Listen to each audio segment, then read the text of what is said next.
Hi there, Christy here, going to share with you an idea about chicken soup.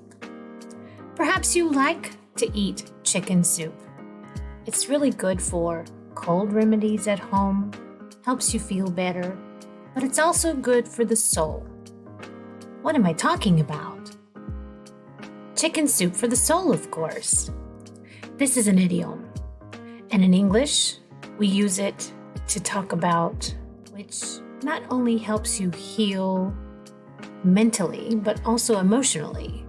Why do I say that? Because you read inspirational stories from others in Chicken Soup for the Soul, and you can learn something. Maybe you learn how to solve a problem that you have through what someone else has done. So I'll share with you a specific story today. I hope you enjoy it as much as I do. This is from the book Every Day's a Gift, written by Amy Newmark. This is the idiom. What does the idiom chicken soup for the soul mean? It's just like eating chicken soup when you're sick. It helps you feel better physically.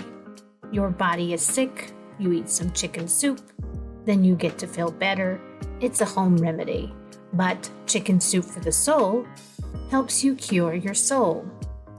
Helps you cure the way you think, the way you feel, so it helps cure your mind and your heart at the same time by inspiring you.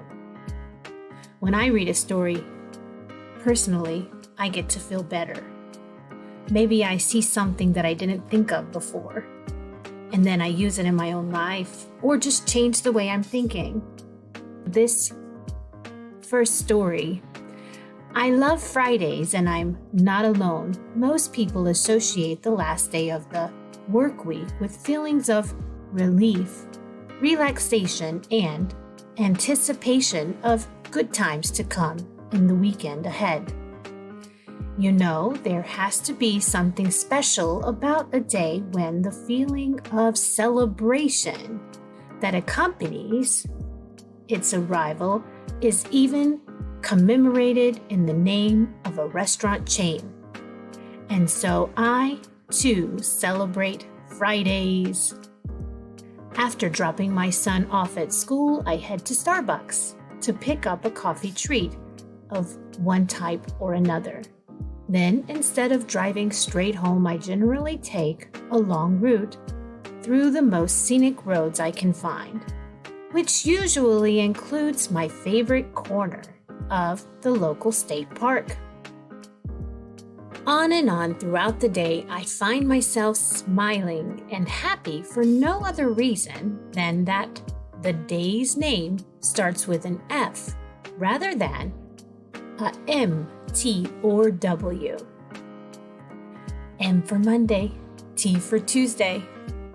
We prefer F because it's Friday. F is for Friday. Cute. Back to our story.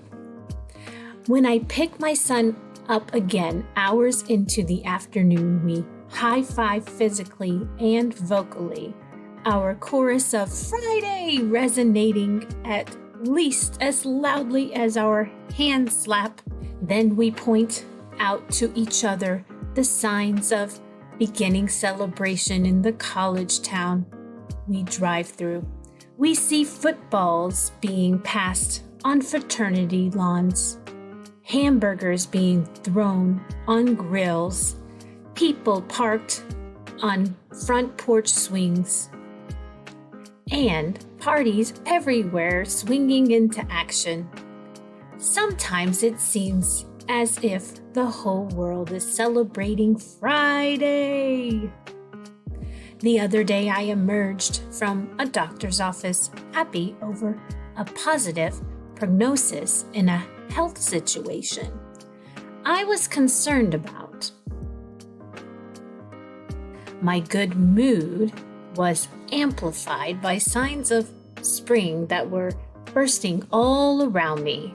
Flowers blossoming, birds singing, bright sunshine warm upon my back. I was suddenly ready to celebrate, and Java-scented thoughts wafted through my brain.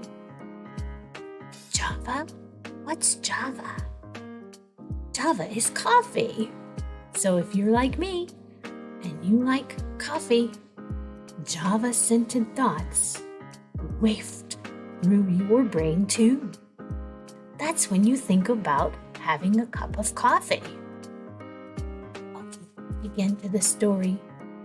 I whispered the word cappuccino and headed for the specialty coffee bar that was conveniently located just around the corner.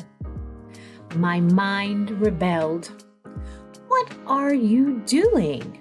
It's Tuesday. Coffee treats are reserved for Fridays. And suddenly I realized how ridiculous that line of thinking was. Why should Fridays be any more special than any other day of the week? Why waste 6 days while waiting to rejoice on the 7th? Minutes later, I was walking back to my car with a big grin on my face and a raspberry mocha in my hand.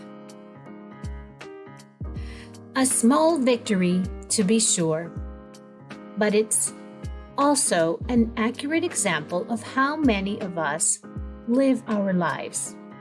We're waiting for conditions to be right before we allow ourselves to enjoy our time here on earth. Maybe when we finally graduate from college and get a job, it will be time to celebrate. Or perhaps when our toddlers are old enough to be in school all day, we'll rejoice when the car is paid off or enjoy life when we're finally able to retire.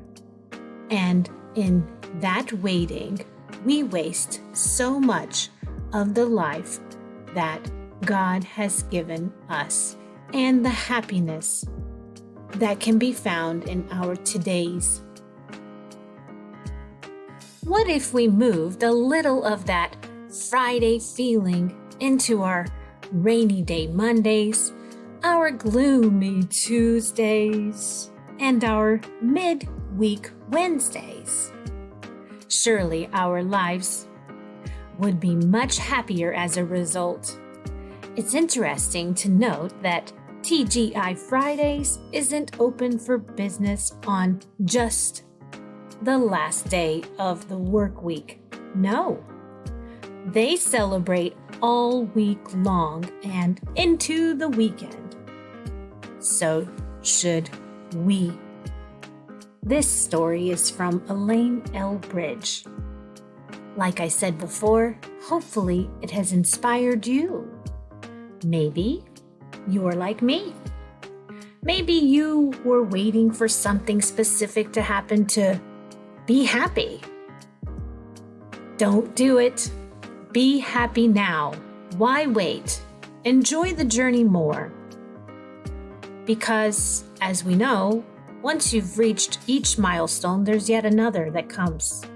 So, if we're always waiting for something that's coming, we're essentially never happy. We're always on standby. That's what I get from this book. I wonder if you get the same? You can let me know in the comments below. So I've learned a valuable lesson of be happy now. And I hope you did also. Go ahead and watch this video next. And if you're looking for online English classes, go ahead and reach out to me on Fiverr. I will be happy to see you there and in the next video.